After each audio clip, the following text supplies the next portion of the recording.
313 জনের চাকরি বাতিলের প্রতিবাদে এবার দার্জিলিংয়ে প্রতিবাদ মিছিলে নামলেন চাকরিহারা শিক্ষকেরা। বুধবার কলকাতা হাইকোর্টের বিচারপতি বিশ্বজিৎ বসু এক রায়ে নিয়োগে দুর্নীতির অভিযোগে 313 জন শিক্ষকের চাকরি বাতিল করে দেন। পাশাপাশি এই নিয়োগের বিরুদ্ধে সিআইডি তদন্ত চালিয়ে যাওয়ার নির্দেশ দিয়েছেন বিচারপতি। বৃহস্পতিবার এই রায়ের প্রতিবাদে দার্জিলিং রেল স্টেশন থেকে গোর্খা রঙ্গমঞ্চ পর্যন্ত মিছিল করলেন চাকরিচ্যুত শিক্ষকেরা, যেখানে অংশগ্রহণকারীরা তাদের চাকরির মর্যাদা ফিরিয়ে দিয়ে ন্যায় বিচারের দাবি জানান। চাকরিচ্যুতরা বলেন, আদালত তাদের কথা শুনছে না, আদালত নিজেই অবৈধ। অজয় ছেত্রী নামে এক চাকরিহারা শিক্ষকের বক্তব্য, আদালতের নির্দেশে জিটিএর অধীনে অনেক শিক্ষক নিয়োগ হয়েছে, আমরাও একই প্রক্রিয়ার মাধ্যমে এসেছি, কিন্তু তারা বলছেন আমাদের নিয়োগ অবৈধ। আমরা সবাই উচ্চশিক্ষিত, যদি আমরা যোগ্যতার মানদণ্ড পূরণ না করি তবেই আমাদের নিয়োগ অবৈধ হবে। দিবস কুরুং নামে আরও এক চাকরিহারা শিক্ষকের বক্তব্য, আমরা কোনো বিচার পাচ্ছি না, যতক্ষণ না আমরা ন্যায় বিচার পাচ্ছি ততক্ষণ স্কুল বন্ধ থাকবে। তিনি আরও বলেন, পাহাড়ে কোনো সঠিক ব্যবস্থাই ছিল না, আমরা স্বেচ্ছাসেবী শিক্ষক হিসেবে কাজ শুরু করি, তারপর নিয়োগ পাই। আমাদের কাছে নিয়োগপত্র, ডিআই এর অনুমোদন সহ সমস্ত নথি রয়েছে, তাহলে আমাদের নিয়োগ কিভাবে অবৈধ হলো? আন্দোলনরত চাকরিহারা শিক্ষকদের দাবি, কেন্দ্রীয় সরকার, রাজ্য সরকার এবং জিটিএকে ন্যায় বিচার দিতে হবে।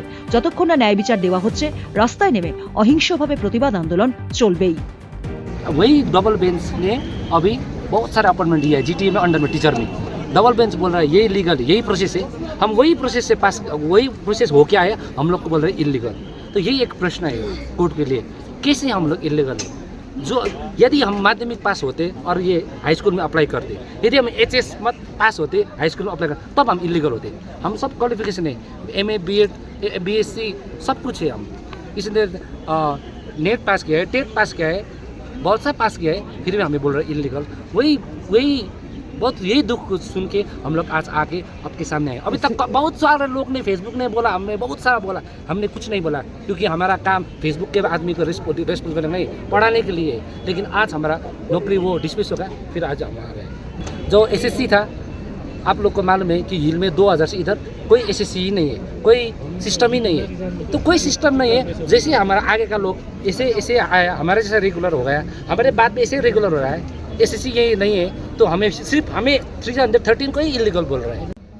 কালকে দুইটা আমাকে বলেছিল 2টা পর্যন্ত হবে এ বডিটা রিজল্ট অর্ডার আসবে, কিন্তু ওরা 10:30 মধ্যে কি করে দিয়েছে। আমরা ওখানে অ্যাডভোকেট ছিল না, তার সময় একজনে অ্যাডভোকেট ছিল, তার সময় ওই জজ আমাকে ভর্ডিক দিয়ে দিচ্ছে। কি করে?